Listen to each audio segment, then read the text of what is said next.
యష్ గారు ఇప్పుడు కొత్తగా యాక్ట్ చేస్తున్న మూవీ 'టాక్సిక్'. అయితే యష్ గారు ఈ 'టాక్సిక్' మూవీకి ముందు లాస్ట్ యాక్ట్ చేసిన మూవీ 'కేజీఎఫ్ 2'. అయితే 'కేజీఎఫ్ 2' మూవీ రిలీజ్ అయ్యి 3 ఇయర్స్ అయిపోయింది. అయితే 'కేజీఎఫ్ 2' మూవీ రిలీజ్ అయ్యి మంచి హిట్ అయింది. అయితే 'కేజీఎఫ్ 2' మూవీతో యష్ గారికి ఒక మంచి హిట్ వచ్చింది. అయితే యష్ గారు 'కేజీఎఫ్ 2' మూవీ రిలీజ్ తర్వాత 3 ఇయర్స్ టైం గ్యాప్ తీసుకొని ఇప్పుడు మళ్ళీ ఈ 'టాక్సిక్' మూవీలో యాక్ట్ చేస్తున్నారు యష్ గారు. చూడాలి యష్ గారికి ఈ 'టాక్సిక్' మూవీతో కూడా ఇంకొక మంచి హిట్ తనకి వస్తుందా లేదా అనేది మనం ఈ 'టాక్సిక్' మూవీ రిలీజ్ అయ్యాక చూడాలి.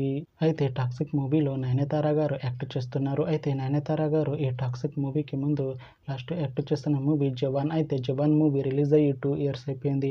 అయితే 'జవాన్' మూవీ రిలీజ్ అయ్యి మంచి హిట్ అయింది. అయితే 'జవాన్' మూవీతో నయనతార గారికి ఒక మంచి హిట్ వచ్చింది.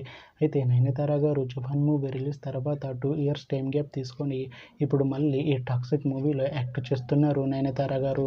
చూడాలి నయనతార గారికి ఈ 'టాక్సిక్' మూవీతో కూడా ఇంకొక మంచి హిట్ తనకి వస్తుందా లేదా అనేది మనం ఈ 'టాక్సిక్' మూవీ రిలీజ్ అయ్యాక చూడాలి. అయితే 'టాక్సిక్' మూవీ టీం ప్రస్తుతం షూటింగ్లో బిజీగా ఉన్నారు. అయితే 'toxic' movie shooting already 70% complete అయిపోయింది అంటున్నారు మూవీ టీం. అయితే 'టాక్సిక్' మూవీ టీం మాత్రం చాలా కాన్ఫిడెంట్గా ఉన్నారు. ఈ 'టాక్సిక్' మూవీ మంచి హిట్ అవుతుంది అంటున్నారు మూవీ టీం. అయితే 'టాక్సిక్' మూవీని 2026లో రిలీజ్ చేసేలా ప్లాన్ చేస్తున్నారు మూవీ టీం. చూడాలి 'టాక్సిక్' మూవీ రిలీజ్ అయ్యాక మంచి హిట్ అవుతుందా లేదా అనేది మనం ఈ 'టాక్సిక్' మూవీ రిలీజ్ అయ్యాక చూడాలి. Thanks for watching this video friends. మీకు ఈ వీడియో నచ్చితే ఈ వీడియోని లైక్ చేయండి. ఇంకా ఇలాంటి మూవీ అప్డేట్స్ కోసం ఈ ఛానల్ని సబ్స్క్రైబ్ చేసుకోండి.